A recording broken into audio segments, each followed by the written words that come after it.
mangabe ngingawazi umnikeza uphoyizeni ngacabanga ukuthi no ake ngimtholele enye indlela ezokwenza ukuthi uma ehamba noma eklinikhi endleleni ngingenze something okuzokwazi ukuthi ngikwazi ngikhulula umoya wami ngoba phela manje sengibona ngingelutho la ekhaya ngabe sengifuna inkabi. Okay. Before sifike kwindaba yenkabi ngifuna uku-understand la into ecasule kakhulu ukuthi one akakhulumanga nawe akunikeze ispace sakho njengomakoti ukufika kuwena ukuhlasela usehamba nabanye abantu Yebo. Ekuzokwenza ukuthi wena uma ngabe mhlawumbe ube umbono wakho ubuke njengomuntu ongahloniphi isinqumo sendoda. Yebo. Bese 2 i-attention ebengikunikeza yona akasakunikeza inhlobo manje yiyo futhi into ecasulayo Engicasulayo kuyo yonke leyo nto. Ebese mhlawumbe 3 into ecasulayo usegcina imali efana ngabiza ngala yokulungisa izinto nezindleko zomndeni useyincuzulile futhi manje isaphelele and aka-explain ukuthi ngobani and naye mefikile akasezi kuwena azokujabulisa njengomakoti. Yebo. Akusenzeki lutho nje sengifana nokuthi ngisehlathini okubi kunakho konke. Nabo laba bala egcekeni sengifana nomuntu nje sesike siphambane nje la egcekeni ngiyenzanga lutho. Futhi kahle ngokwakho wona wayibuka if umndeni wonke uyazi kwenzakalani usufana nomuntu odivosiwe mhlawumbe sebebanjwe usiyo ukuthi hayi kaZulu akudivorce. Yebo kwakungayi konke lokho kwafika kumina ukuthi awu sebeswele nje ukuthi bangikhiphe ngesango phela uma bengikhipha ngesango lesikhathi nami kuzoba khona imibuzo eminingi. Ngibingelele la ekhaya bengize nginodaba engilizele la ekhaya mina bengizela ekhaya kulolu hlelo ngizoconfessa ngendaba yomeni wami owathatha unkosikazi omunye mayisemthathile unkosikazi engangichazelanga ngase ngithatha isinqumo sokuthi ngimthengele inkabi lo nkosikazi washona lo osengihlupha manje osenginikeza inkinga. Ngibingelele nginamukele kwi-Real TV1 Stories. Namhlanje sibhalele umama obenesandla ekufeni komnakwabo. Bese sithenjweni wagcina ebona ukuthi yena uyahlukumezeka akenze okusemandleni ukuthi uyamgudluza umamncane kuze kusale yena athandwe. Into ebemenza angathandwa ukuthi yena akabazali abafana kanti umamncane uthe meqala ebeletha wabeletha umfana. Ake sizwe ukuthi umama usiphatheleni. Simbingelele-ke sinamukele kwi-Real TV1 Stories. Ma wami uyaphila? Ngiyaphila njani? Ngiyaphila nami sajabula ukuba nawe namhlanje. Siyabonga nje ukuthi usibhalele i-email uchaza udaba lakho lube very clear ilendlela lesifunayo. Kuba nzima sometimes umuntu asichaze istory uthi umuntu uyasizwa. Istory esidinga usizo ngendlela efast. Uthola ukuthi inamba kayishiyanga uyabona nge-email akasakwazi ukuthi akuphendule on time. So into engigqugquzela la kubantu ukuthi uma besibhalele abasibhalele bashiya imininingwane yabo ephelele. Udaba lakho ke ngizwile. Kodwa nginembuzo engicabanga ukuthi kuzosiza ukuthi siya phambili ufuna sikusize sibe si-understand ukuthi sikusiza speak up. So uma nje ungangitshela ngomkhonyana wakho ubudlelwano benu buqale kanjani? Yakane umkhonyana wami saba kwabantu esasithandana nje esikoleni. Okay. Sisafunda sakhula nje impilo right. Yes. Hayi. Ngawavala. Sakhula impilo right nomkhonyana useyisoka ngaleso sikhathi. Wazothola amatoho ke emayini. Ubuye wazolobola ke. Nje walobola ke. Thina besiqoma ke ngesizulu ke emakhaya. Yebo. Siqoma ngesizulu simisa amaduku. Yes. Hamba ngawo mesiduku kuba sasafunda esikoleni kanjalo bahlonipha abazali ngoba yonke into yabamnandi nje empilweni. Nguthe mase ngishadile ke nomkhwenyana sathola abantwana. Masithola abantwana bengithola abantwana bamantombazane emthanda kumfana umyeni wami. Lokhu ngithola ngize ngagcina ngathola abantwana abawu-5 amantombazane. Mase ngiwatholile-ke la mantombazane kwathi ukuthi-ke noma mezaliwe mfuna umfana. Ngoba phela kunenkolelo ukuthi emakhaya ingane umfana ivusa umuzi. Okay. Kwakunalokho nje kwase kuba nalo qhekeko nje ekhaya.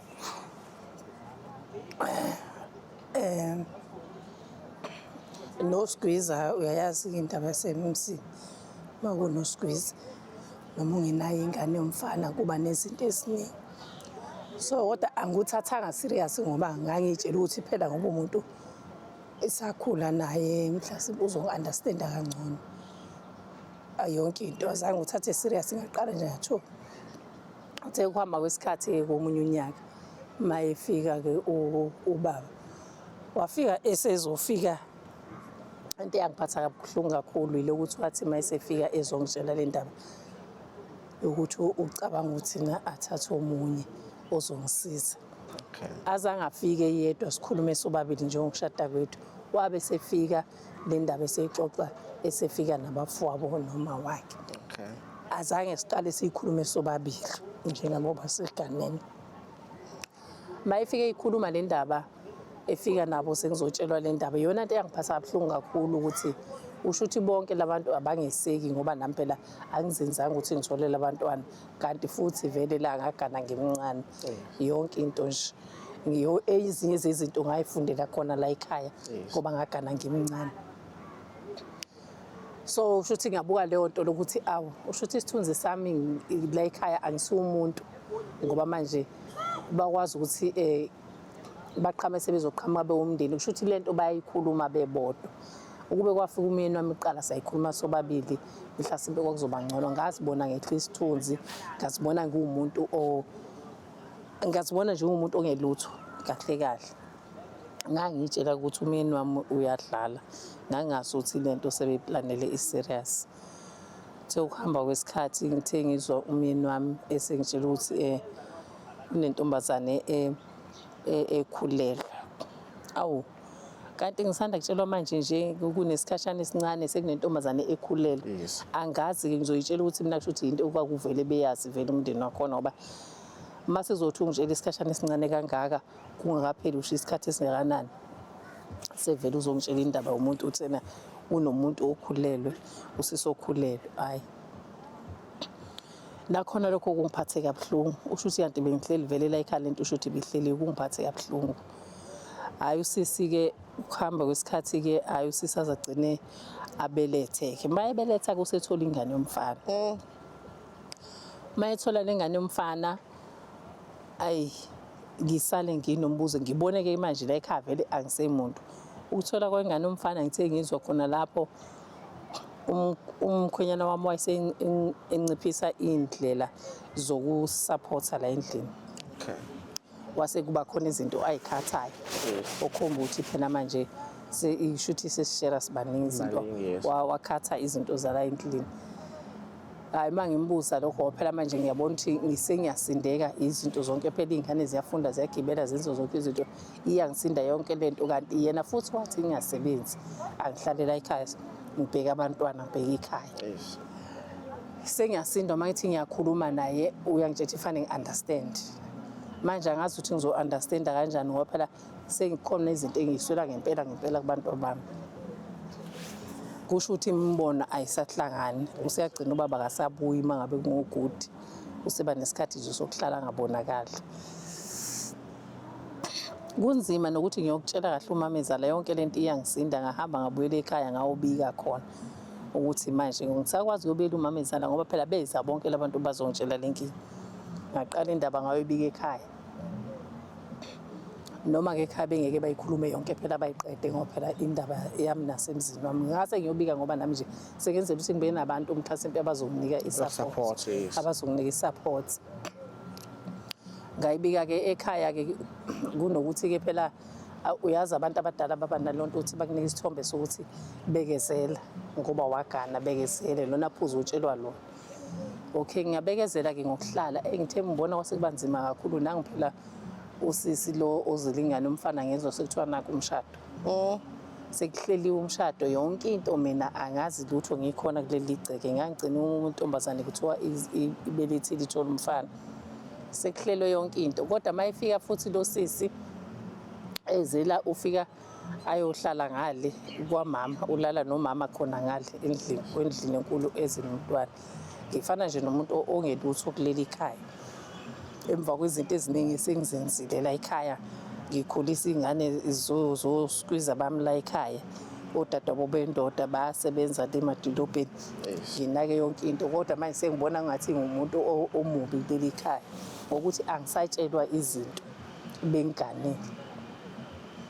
Yangiphatha kabuhlungu lonto yaqina futhi naye. Hayi ngithe mase ngibona ukuthi hayi ungathi sekunzima kakhulu angiselutho la ekhaya useshadile unkosikazi usekhona kuleli khaya. Useshadile lo sisi ngayibona sengumuntu ongelutho ngempela ubaba asabuyela endlini. Mayifikile ngamaholidi uya lapha kwamamncane lo. Akezi inhlobo kwena. Akezi akasezi. Okay. Uma bekunento yakhe ayifuna la uzothumela ingane. Okay.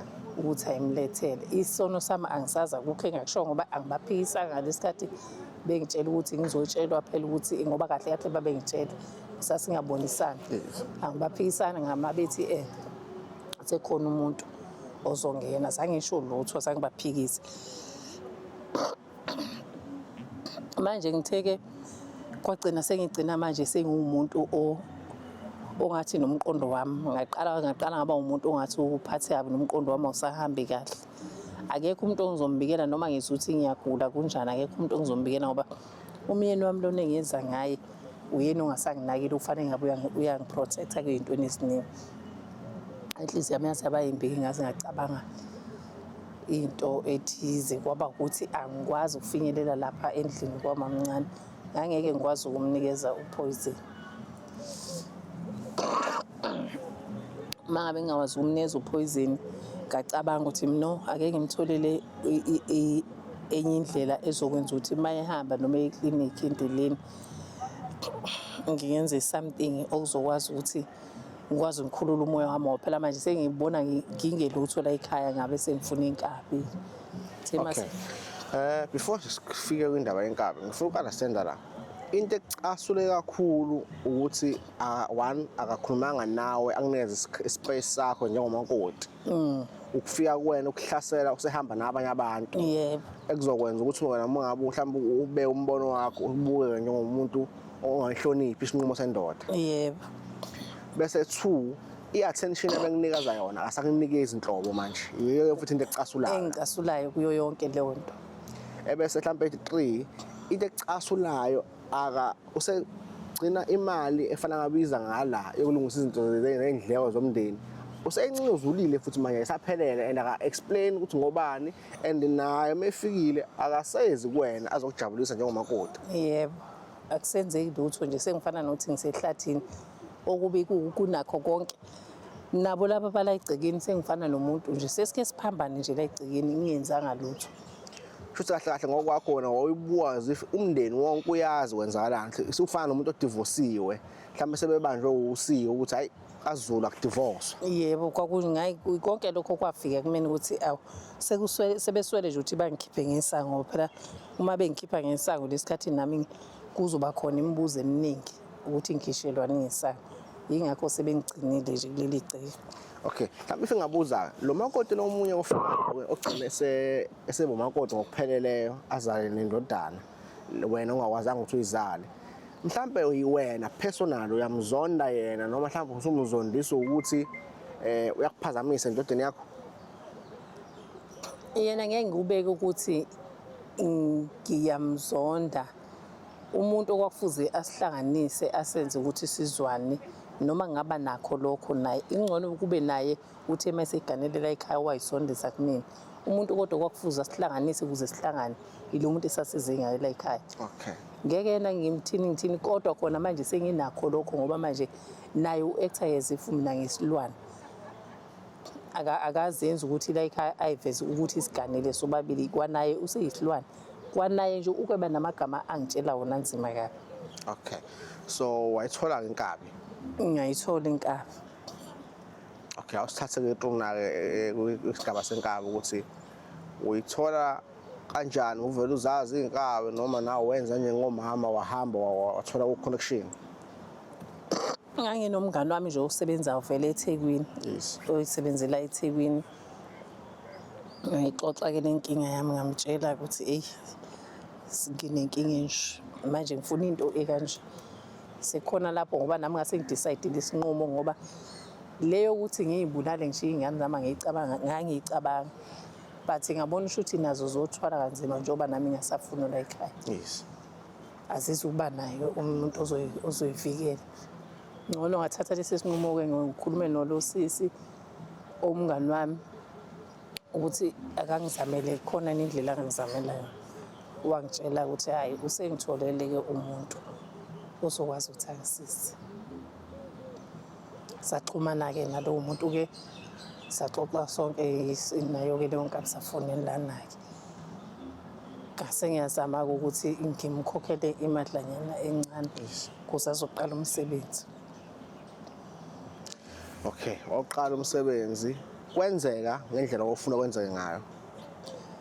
Mhlambe if ngabuza umuntu ngathi ungani ungacabanganga ukubulala ingane okuyiyona ekwenza wena ubukeke njengomuntu ongasekho special ngoba sekhona umfana uvela uqonde straight uma wayo ngoba phela ingane sisawusala sezoba khona. Akaze kufike kumina ukuthi ngibulale ingane. Azange kufike ngoba emqondweni wami ngaba nakho ukuthi ingane ayinalo icala. Ngoba isangenze lutho lo anginankinga nengane. Kodwa nginenkinga ukuthi usisi lokwa nayo siyangidelela. Okay. Usenamagama wabekayo manje. Nje sengumuntu omubi. Uyena but akangazi asijwayelene naye useyangidelela kwayena. Engibona ukuthi yiwo umndeni wami. Lo ngingane kuwo uyu umyeni wami lo owenza lokho ngoba kube wamtshela amaqiniso wamtshela umthetho wasihlanganisa kahle ngabe kungcono. Okay, asisikiphele le inkabi neprocess yakhona siye straight kwi-problem osubhekene nayo ngamanje. Uma ngabe-ke usibhalele uyakuveza ukuthi lo muntu lo uyakuhlupha ebusuku manje. Ufuna ukukhuluma iqiniso ukuthi kwenzakalani. Yebo. Ufuna uwazisa umndeni ukuthi wena wenzani. Lokho sihlangane ngakho namhlanje. Yabona-ke lapho kunzima kakhulu lapho-ke mfethu kunzima ngempela ngoba sengike ngiyithole ngelinye ilanga ngichitha amanzi endlini ngazi ukuthi kanjani ebusuku ngoba lo muntu uyafika mayefika nje uma ufika ame nje eduze kombhede. Ame nje eduze kombhede ngibathe ngiyocindezeleka afike athi ngiyokhuluma manje angazi ukuthi ngizokhuluma kanjani. Ngizoyibika kanjani leyo nto leyo nezingane zami ngiyayisabela ukuthi izona mazizwa leyo nto kuzoba isimo esinjani kuzofika kanjani kuzona. Wanazo ngiyayisabela manje angazi impilo kunzima ngempela-ke lapho. Akwazi uzama mhlawumbe indaba yenyanga ukuthi zikusize ngoba abanye abantu uma bekwenza isimo kanje umuntu agijima enyangeni. Ngike ngazama. Ngike ngazama ngendlela engizama ngayo. Ngihlulekile-ke manje. Ngiyazibona ukuthi ngizihlulekile ngoba sengike ngahamba usho abantu abawu5. Angibona nje ukuthi ngihlulekile ngiqhamana le komhlaba yalingana ngizama ngihlulekile. Ayisebenzi yonke lento. Umuntu ufikile. Lo sisi ufikile nje uyafika nje. Ufika usho ngade ngibuya khona ngithi ngiyazama afike kodwa. Okay, ngiyathemba ukuthi aware ama-consequences angaba khona ngodaba olufana nalolu. Umndeni 1 kungaba yimpi. 2 bangagcina befuna ukuthatha umthetho ngezandla. 3 bangafuna ingane yomthetho idlala indawo yayo. So wena ngokuhlukumeza osubhekene nakho usu-ready for anything. Inkinga enginayo ngisabela abantwana bami. Okay. Ibona kuphela engibasabelayo. Okunye nokunye anginandaba nakho. Abantu engibacabangayo yilaba engazi ukuthi bazophila kanjani. Nokuthi bazofunda kanjani ezikoleni. Sebebhekene nezinye izingane ukuthi bazohlukumezeka kanjani. uthi uma wakhona wenza ukuthi uma wakho wenza ukuthi leyo nto abantu esengibasabela kumina nginandaba ngisabela abantwana bami. okay wena uyamazi umkhonyana wakho but uma umchaza ekuqaleni bomchaza njengomuntu owumuntu wesiZulu othanda izinto zesiZulu mhlambe le daba olufana nalolu mase ulibeka etafuleni kuyena simlande angalamukela kanjani ngokumazi kwakho?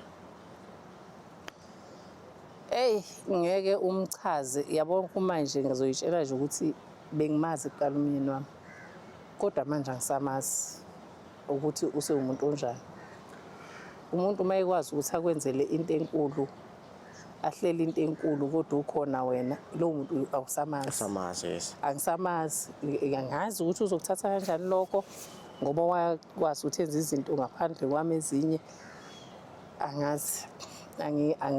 Angazi uyena ozobona ukuthi makathini angazi ngizothi nje angimazi. Okay. Noma asibonge isikhathi sakho sizohlala phansi ke nawe behind the scenes sibone siya phambili namavuka mamanga udaba lakho ngiye ngifike mina ngithola umuntu okade kuyena okade eyinkabi on this case mhlawumbe umuntu okade umqashile uyena osoyichaza ngokwenzeka la behind the scenes angaze ngamthola umuntu othi mina umina owabiza umuntu kanjani nje kwagcina kwafika kanje and sekunenkinga efana nale. So yeah sobona sisanya phambili ngendlela ezoba safe but ke ama consequences ke kumele ube ready for wona yeah ngoba gcina usuku eSouth Africa esiphila kuyona izinto zenzeka ungabe ingane umthetho kungaba yini but thina fika senze sure ukuthi wena uyavikeleka yeah lokho kusenhlizweni kwakho siyakwazi ukudlulisela ekhaya nomndeni wazi then ke sebeyoba decision ukuthi kuyiwa kanjani phambili ngabe baxolela ngabe kuhlatshwa imbuzi kuyathelelana izandla ngabe kwenzakalani sesiyozwa from lapho ukuthi isuka la iyapi. Hayi ngiyezwa kodwa nje abantu abami ngizima ngabo ngibona enginenkinga kakhulu ukubona ukuthi mhlawumbe mase kwenzeka something kuwena bangasala bahlumezeka. Nabo bangibheka kanjani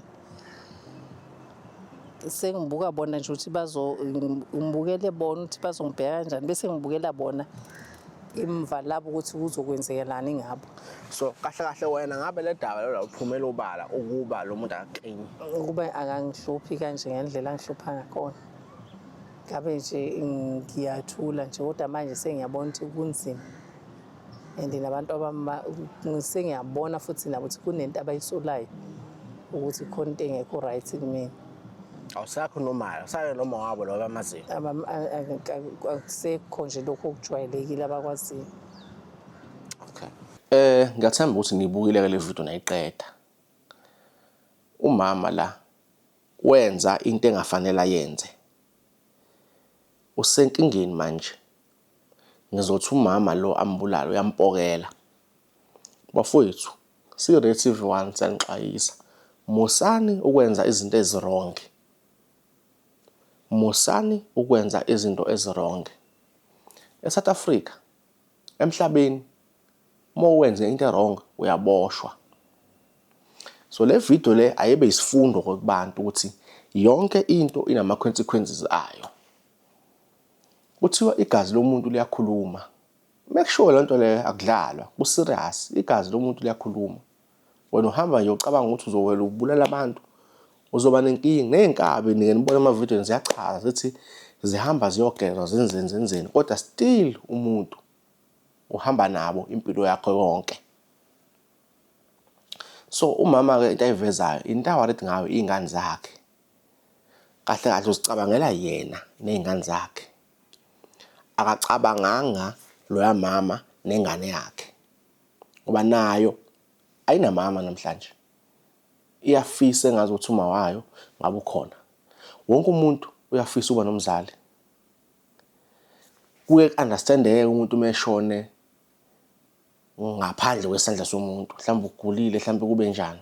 Noma ulimale engozini yemoto. Nokuthi ukuthi asuka planelwe. So upart 2 le video uyeza. Yeah. So umama ready for everything kodwa usabela ingane zakhe. Si-Reactive 1 ngale video siyanixwayisa South Africa. Siyanixwayisa. Yekani ukucabanga izinto ningayicabangisisi kahle.